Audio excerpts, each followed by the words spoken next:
오늘은 창세기를 잠시 내려놓고 골로새서 말씀을 보겠습니다. 골로새서 3장 15절에서 17절까지 말씀이에요.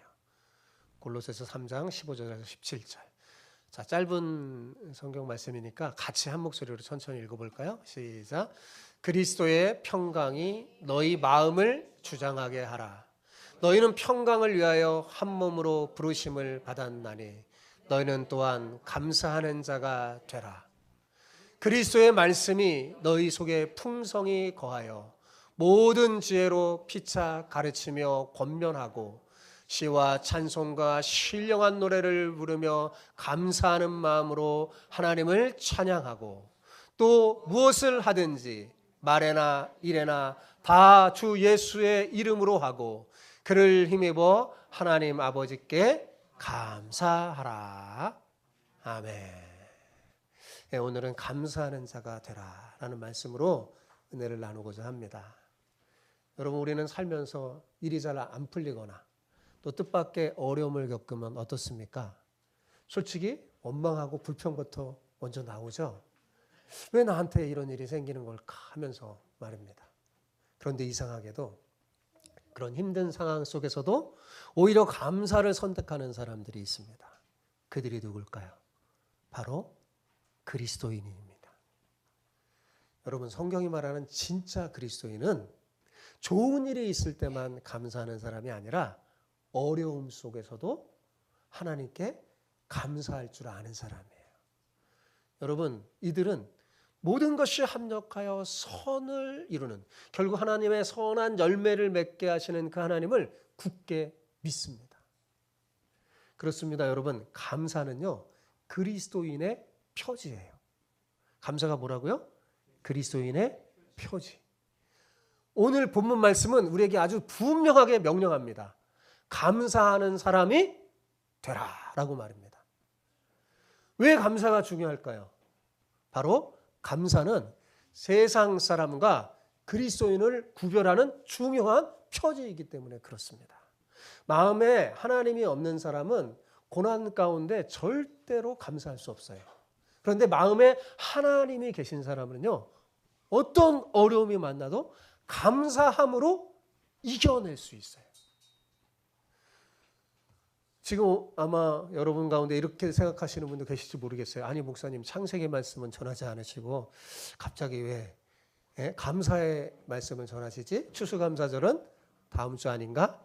이렇게 생각하는 분 있습니까? 예, 맞습니다. 저도 잘 알아요. 추수감사절 언제예요? 다음 주? 다음 주에요. 11월 2일 날. 예, 그때 합니다.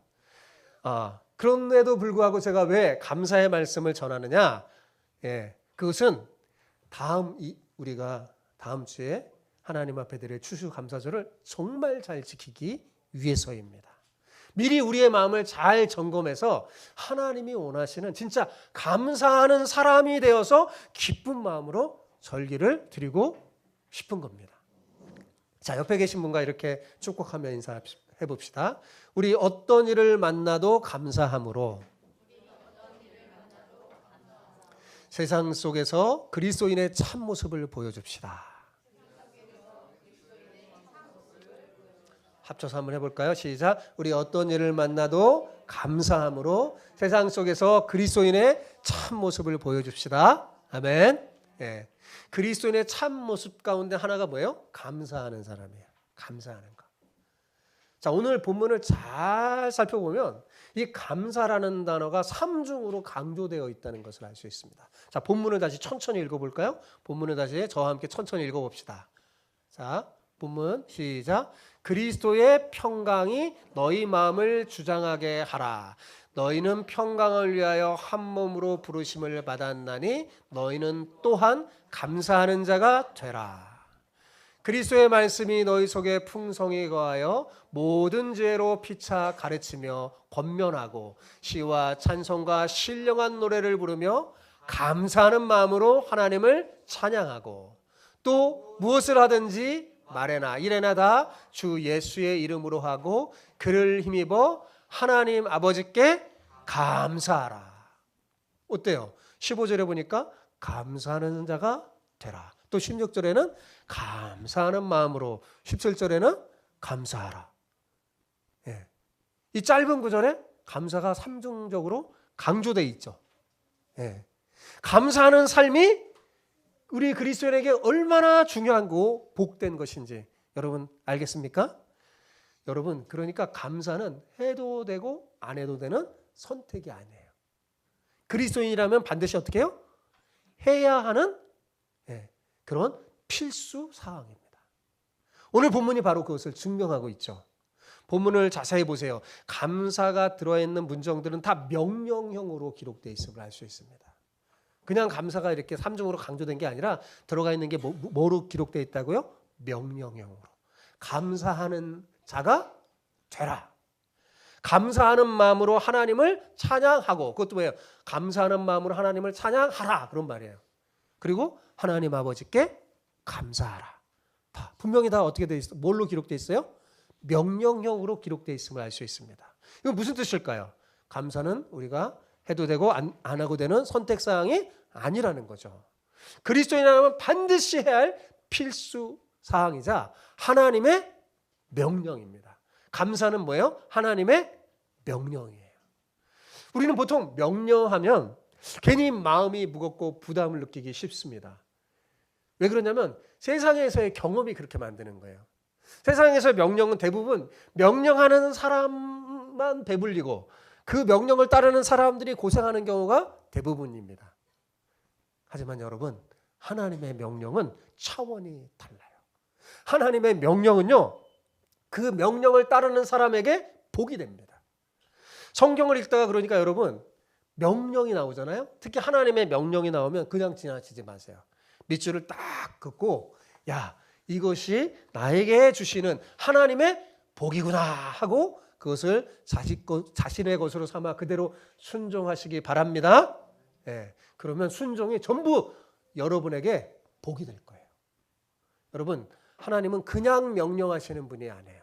명령하실 때는 그 명령을 따르는 사람에게 상상할 수 없는 복을 주시려고 하는 겁니다.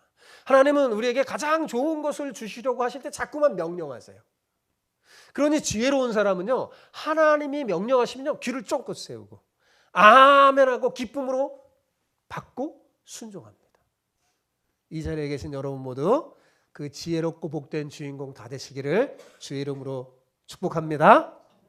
그런데 문제는 이 하나님의 명령이 우리의 힘으로 수행하기 어렵다는 데 있어요. 그죠? 아니 솔직히 말하면 우리 힘으로는 불가능한 명령처럼 느껴질 때가 있습니다. 그렇다면 하나님은 왜 명령하는 걸까요? 불가능한 명령을 하심으로 우리를 골탕 먹이려고 그러는 걸까요? 당연히 아니겠죠. 오해하지 마십시오. 하나님이 명령하시는 것은요, 우리가 충분히 따를 수 있기 때문에 하는 거예요. 불가능한 걸 하나님 시키는 게 아니에요. 단지 우리 힘으로 하려고 하니까, 우리의 힘만으로 하려고 하니까 잘 안 되고 불가능하게 느껴지는 것입니다. 그럼 어떻게 해야 될까요? 걱정하지 마십시오. 우리의 힘으로만 안 될 뿐이지 하나님이 가르쳐 주시는 방법대로 하잖아요? 됩니다. 하나님은 우리의 연약함을 다 아시고 하나님이 명령하실 때 그 명령을 잘 수행할 수 있도록 명령 수행 매뉴얼을 우리 손에 딱 주셨어요. 그게 뭘까요? 여러분 손에 들고 있는 성경 말씀이에요. 오늘 본문 말씀이 바로 감사 명령을 수행할 수 있도록 하나님이 주신 매뉴얼입니다. 자, 그렇다면 이제 이 감사의 매뉴얼을 저랑 함께 하나씩 한번 살펴봅시다. 우리가 이 하나님의 감사 명령을 제대로 수행하려면 첫째, 그리스도의 평강이 우리의 마음을 다스려야 돼요. 첫째 뭐라고요? 그리스도의 평강이 우리의 마음을 다스려야 돼요. 자, 15절 상반부 말씀을 보세요. 그리스도의 평강이 너희 마음을 주장하게 하라. 여러분, 우리가 감사하는 사람이 되기 위한 첫 출발점이 뭐냐? 평강이에요. 그리스도의 평강. 여러분, 이스라엘 사람들의 인사가 뭐예요? 샬롬이잖아요. 샬롬이라는 게 이스라엘 사람들의 인사말입니다. 그건 뭐냐면 하늘의 평강을 기원하는 멋진 인사말입니다. 그런데 놀랍게도 우리나라 사람들도 인사할 때 뭐라고 그래요? 안녕하세요 라고 말합니다. 샬롬과 굉장히 비슷한 의미를 담고 있어요. 그죠? 안녕하세요라는 말의 뜻이 뭐예요? 평안하십니까? 그런 뜻이잖아요. 물론 우리나라 말의 인사말은 하나님의 평강을 기원하는 인사말은 아니에요. 그런데 저는 우리나라의 인사말도 그리스도의 평강을 기원하는 인사말이 됐으면 좋겠다는 그런 소망을 품어봅니다. 핵심은 뭐냐? 이 평강이 있어야 감사할 수 있다는 것입니다. 그냥 감사가 안 나와요. 뭐가 있어야죠? 평강이 있어야지 감사가 나와요. 그런데 가만히 보세요. 오늘날 우리 시대 어때요? 사람들에게 평강이 있는 것 같아요? 네, 잘 안 보이죠. 우리는 정말 평강을 잃어버리는 시대에 살고 있는 것 같아요. 어떤 때는 환경이라는 무지막지한 놈이 불쑥 찾아와서 우리의 평강을 산산조각 내버립니다. 또 믿었던 사람에게 배신을 당해서 마음의 평강을 빼앗기기도 하고, 또 물질 때문에 밤낮을 설치며 평안을 잃어버릴 때도 있습니다. 우리 주변에 마음이 정말 의지할 데가 없고 불안하고 안정을 찾지 못해서 방황하는 사람들, 마음이 병들고 고통받는 사람이 얼마나 많은지 몰라요. 점점 많아진다고 그러잖아요. 이 정신적으로 마음이 불안해서 마음의 안정을 찾지 못해서 병원을 찾는 사람이 점점 많아진대요. 여러분, 왜 도대체 이런 일들이 끊임없이 일어나고 많아지는 걸까요? 사실 옛날보다 살기도 좋아진 것 같은데 왜 사람들은 더 평안이 없어지는 걸까요? 성경은 분명히 말합니다. 죄 때문에 우리의 마음의 본래의 기능을 상실했기 때문이라고 말입니다. 여러분, 이 무너진 마음을 누가 붙들어 줄 수 있을까요? 세상 그 어디에도 우리의 무너진 마음을 붙들어 줄 사람도 없고 치료해 줄 것도 없습니다. 오직 누구만이요? 우리 주 예수 그리스도만이 우리의 치료자고, 그분만이 무너진 우리의 마음을 다시 회복시켜 주실 수 있어요. 그래서 바울은 그리스도의 평강이 너희 마음을 주장하게 하라라고 강하게 권면한 거예요. 그런데 여러분, 내 마음인데 내 마음대로 통제가 되던가요? 안 되던가요? 돼요? 안 돼요. 내 마음인데도 안 되잖아요. 그렇죠? 네. 그럼 어떻게 해야 될까요? 진짜 내 마음을 완전히 만질 수 있는 분은 누구냐? 그리스도밖에 없기 때문에 이렇게 말하는 거예요. 우리 마음을 완전히 다스리고 통제할 수 있는 분은 오직 예수 그리스도 한 분뿐입니다. 부활하신 예수님이 불안에 떨고 있던 제자들에게 처음 하신 말씀이 뭔지 아세요? 너희에게 평강이 있을지어라. 평강을 주시는 분이니까 이렇게 말하는 거예요. 여러분, 그렇습니다. 평강을 잃어버린 우리 마음에 다시금 평강을 회복시켜 주실 분, 그분은 누구라고요? 우리 주 예수 그리스도밖에 없습니다. 우리는 스스로 노력하거나 또 애써 체면을 건다고 해서 참된 평강을 얻을 수 없어요. 사람이 줄 수 없어요. 의사도 어떻게 할 수 없어요. 평강의 주님이 우리를 직접 찾아오셔서 능력으로 역사해야만 진짜 참된 평안을 얻을 수 있어요. 잠시 잠깐 평안이 아니라 영원한 평안을 얻을 수 있는 거죠. 그런데 어리석은 사람들이 자꾸 어디서 평강을 찾으려고 해요? 물질을 쫓기도 하고 명예를 쫓기도 하고 성경을 쫓죠. 여기저기 기웃기웃거립니다. 그런데 진짜 평안을 줄 곳이 없어요. 우리의 마음은 이런 자꾸 외적인 것에 반응하지만 단언컨대 그 어떤 것도 우리 마음에 진짜 평안을 주지 못합니다. 오직 우리 주 예수 그리스도뿐이에요. 주님의 평안이 우리의 영혼 깊은 곳에 들어올 때만 우리가 안정을 찾을 수 있어요. 그리스도의 평강만이 우리의 마음을 굳건히 세울 수 있습니다. 자, 그렇다면 그럼 어떻게 해야지 그리스도의 평강이 우리의 마음에 주장할 수 있을까요? 그죠? 그게 중요하잖아요. 여기 잘 들어야 돼요. 여러분, 그렇다면 우리가 어떻게 해야 될까요? 자, 간단합니다, 여러분. 우리 마음과 생각을 주님께 완전히 드리고 아무것도 염려하지 말고 기도하는 겁니다. 뭐 하는 거라고요? 기도하는 거예요. 주님께 내 마음을 드리며 기도하는 거예요. 나를 주장해 달라고. 그러면 혹시 이렇게 묻는 분이 계실지 모르겠어요. 목사님, 알겠는데요. 그러면 이런 기도를 언제까지 해야 합니까? 이렇게 혹시 묻는 분이 계시다면 제가 정답을 알려드릴게요. 마음이 평안해질 때까지. 언제까지 기도해야 된다고요? 마음이 평안해질 때까지. 그때까지 하는 거예요. 두려움이 사라지고 염려가 떠나가고 분노의 마음이 너가 없어지고 내 우울함이 없어지고 참된 평안이 올 때까지 어떻게 해요? 기도하는 거예요. 그러면 주님께서 반드시 모든 지각에 뛰어난 평강으로 우리 마음과 생각을 굳건히 지켜주실 거예요. 이건 제 말이 아니라 성경의 약속이에요. 아무것도 염려하지 말고 오직 모든 일에 기도와 간구로 하나님께 간구하면 모든 지각에 뛰어난 하나님의 평강이 너희 마음과 생각을 지킬 것이라고 약속해 주셨어요. 여러분. 그러나 이렇게 마음이 평안해진 것으로 끝나는 게 아닙니다. 자, 마음이 평안해지면 반드시 터져 나오는 게 있는데 그게 뭘까요? 그게 감사예요. 감사의 고백이 터져 나와야 돼요. 여러분, 그리스도의 평강이 우리 마음을 다스리잖아요. 그 결과로 우리의 입술에서 감사와 찬양이 흘러나오게 되어 있습니다. 비록 어려움이 생기고 시험이 오고 또 죽을 것 같은 위기가 와도 기도하고 마음이 평안해지고 또 더 나아가 감사가 터져 나오잖아요. 여러분, 반드시 하나님께서 여러분을 책임져 주십니다. 그래서 15절 하반절에 너희는 또한 감사하는 자가 되라라고 말씀하는 거예요. 그리스도의 평강이 너희 마음을 주장하게 하라 이렇게 말한 다음에 뭐라고요? 또한 감사하는 자가 되라 이렇게 말한 거예요. 바로 이 감사 명령을 여러분 다음 주 추수감사절에 정말 우리가 이 말씀대로 해내야 합니다.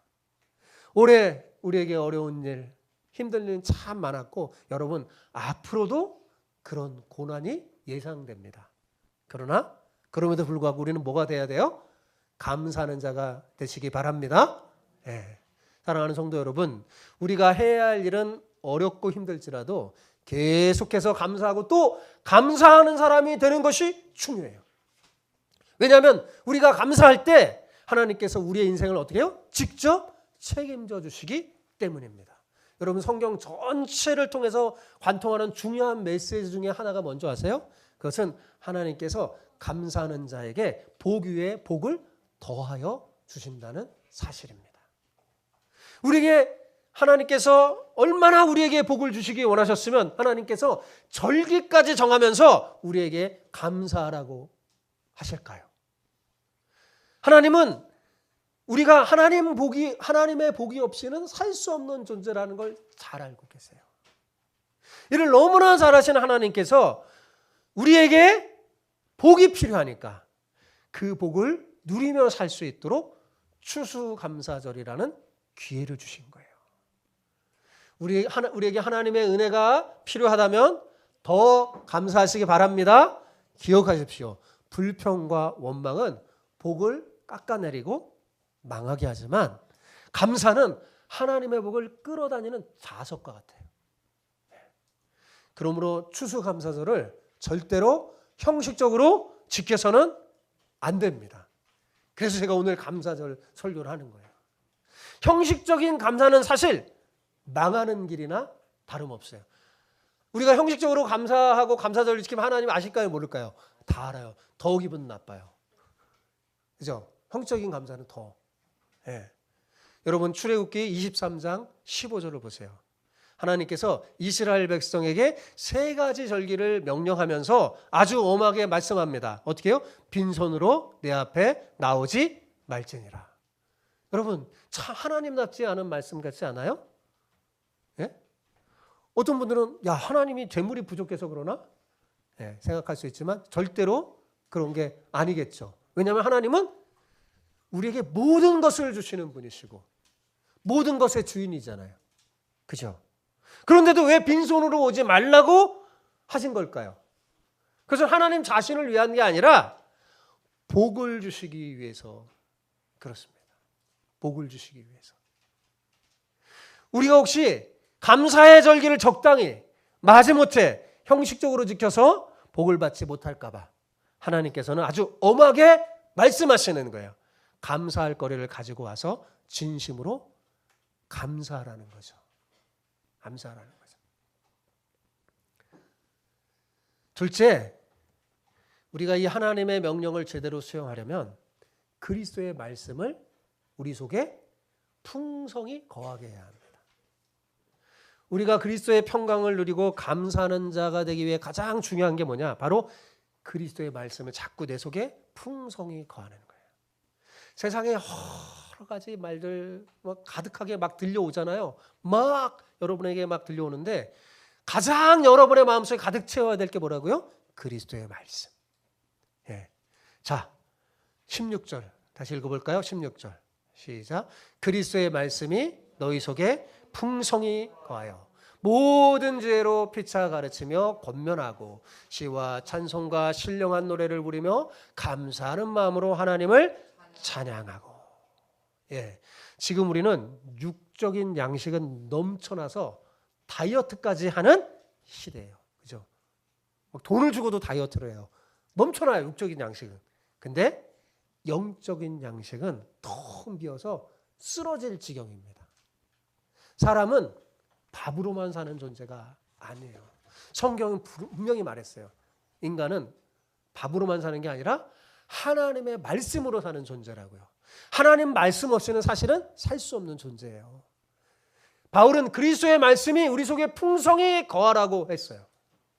여기 거하다, 거한다라는 말은요, 집을 짓고 산다는 말이에요. 잠시 머무는 여관에서 사는 게 아니라 집을 짓고 보금자리로 삼아서 그렇게 사는 것처럼. 예. 내가 집을 짓는 거는 거기서 내가 계속 산다는 말이잖아요. 그렇죠? 예. 그렇게 그리스도의 말씀이 내 속에서 집을 짓고 거할 수 있도록 하라는 거예요. 여러분, 스쳐 지나가는 말씀은 능력이 없어요. 하나님 말씀이 우리 속에 뿌리를 내려야 됩니다. 마치 집을 짓는 것처럼. 빈약한 말씀은 우리의 영혼을 서서히 병들게 만듭니다. 반대로 풍성한 말씀은 우리의 영혼을 살찌게 해요. 말씀이 풍성한 삶은 곧 주님의 은혜가 차고 넘치는 삶으로 나타납니다. 그러니까 감사가 터져 나오겠죠. 생각해 보세요. 그리스도의 말씀으로 우리 속에 풍성하게 집을 짓고 살면요, 우리의 삶의 질은요, 근본적으로 완전히 달라집니다. 여러분, 삶이 변하느냐 변하지 않는 자는 다른 데 있는 게 아니에요. 그리스도의 말씀이 그 사람 안에서 얼마나 힘있게 작용하느냐에 달려 있습니다. 우리가 육체의 정욕에 풍성해지는 것과 하나님의 말씀으로 풍성해지는 것은 완전히 다른 이야기예요. 여러분, 지금 무엇으로 풍성해집니까? 음식으로 풍성해지잖아요. 뚱뚱해질 뿐이에요. 안 바뀌어요, 사람. 예. 근데 하나님의 말씀으로 풍성해지면 복된 사람이 될 줄 믿습니다. 말씀으로 영원히 살찌는 복된 성도님들이 다 되시기를 축복합니다. 예. 여러분, 이렇게 말씀이 우리 속에 풍성히 거하잖아요. 그럼 뭐가 나타나냐면 하나님의 말씀의 지혜가 내 삶 가운데 나타나요. 그리스도의 말씀이 내 속에 풍성해지잖아요. 여러분이 지혜로워져요. 하나님의 말씀의 지혜가 여러분의 삶 가운데 나타나요. 이 지혜는 사람의 지혜가 아니라 뭐예요? 하늘로부터 온 지혜예요. 그래서 이 지혜로 우리는 서로에게 권면하고 가르치고 바른 길로 인도할 수 있는 거예요. 이 지혜로 해야 되는 거예요. 지혜 없는 가르침은 단순히 지식 전달에 그치겠지만 말씀의 지혜는 그 사람을 근본적으로 바꿉니다. 예. 부모님들도 마찬가지예요. 자녀를 양육할 때 뭐로 해야 될까요? 말씀의 지혜. 그리스도의 말씀이 엄마 아빠들이 점점 풍성히 거해져야 돼요. 그래야지 그 지혜로 자녀들에게 한마디 한마디 말할 때 그 자녀를 삶을 터치하고 바꿉니다. 여러분, 그리고 이 지혜로 하나님이 주신 지혜로 하잖아요. 그 궁극적으로 어떤 유익을 얻게 되냐면 모든 영광을 하나님께 돌리게 돼요. 말씀의 이 지혜로 은혜를 경험한 사람은 오늘 여러분과 함께 읽었던 본문 16, 17절 말씀처럼 기쁨과 감사로 하나님을 찬양하지 않을 수 없게 됩니다. 그러므로 말씀을 들을 때마다 귀로만이 아니라 가슴으로 붙잡고 그 말씀이 여러분의 영혼에 집을 짓도록 하시기 바랍니다. 그러면 그 말씀이 여러분을 지혜롭게 해서 어떤 어려움이 와도 흔들리지 않고 하나님 아버지께 감사하는 사람으로 만들 거예요. 예, 여러분 우리가 이 감사의 명령을 잘 수행하잖아요. 그러면 하나님은 놀라운 복을 우리에게 선물로 주십니다.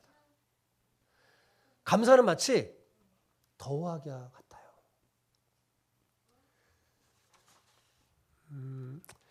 여러분 우리가 세상을 살다 보면 아까도 말했지만 어렵고 힘든 일이 많이 있지만 그럼에도 불구하고 모든 것에 감사하잖아요. 그럼 하나님은 어떻게 되냐? 거기에 복을 뭐 해줘? 더하여 줍니다. 하지만 불평은 빼기와 같아. 이미 가진 것까지 다 빼앗아 버리고 없어집니다. 불평하면 할수록 복은 빼앗기고 없어지고 도리어 더 큰 불평과 원망이 쌓여져 갑니다. 반면에 감사를 하면 할수록, 감사를 고백하면 할수록 어려움은 사라지고 감사하는 일과 축복이 눈처럼 불어난다는 사실을 믿으시기 바랍니다. 예, 사실 세상을 살다 보면 양면적인 게 다 있잖아요. 그죠? 감사하는 일도 있고 불평할 일도 있어요. 그죠? 하지만 우리가 이 불평거리를 마음에 담아버리면 두 가지가 사실 다 있거든요. 근데 불평거리를 마음에 담으면 어떻게 되냐면 감사거리는 어느새 다 잊어버려요. 그리고 마치 감사거리는 하나도 없는 것냥 오로지 불평하면서 입을 삐축대면서 원망하고 그걸 쏟아냅니다. 그럼 어떻게 된다고 그랬어요? 빼기가 돼요. 여러분의 인생의 빼기가.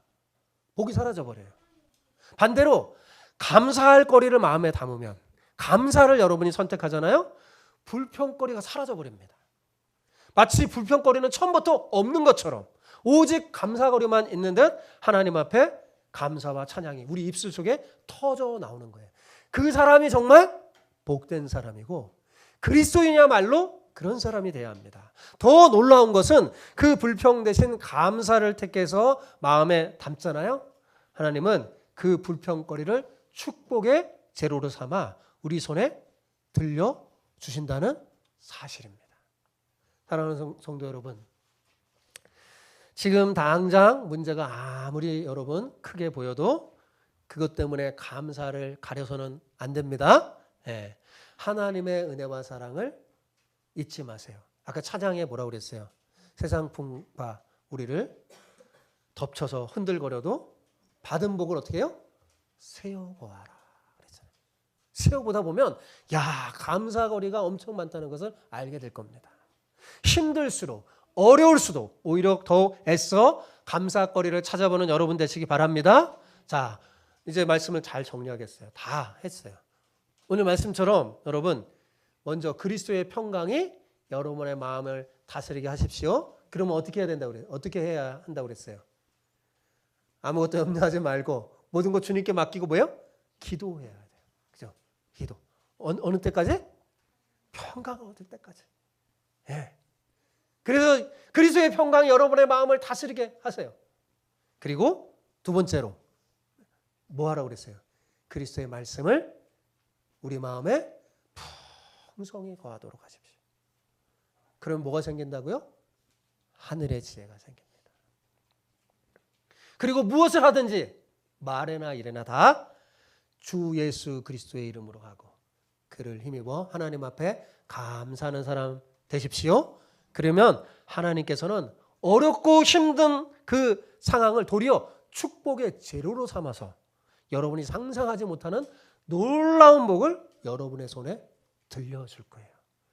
감사하는 사람이 돼서 이 복된 풍성한 삶을 온전히 누리는 여러분 모두가 되기를 축복합니다.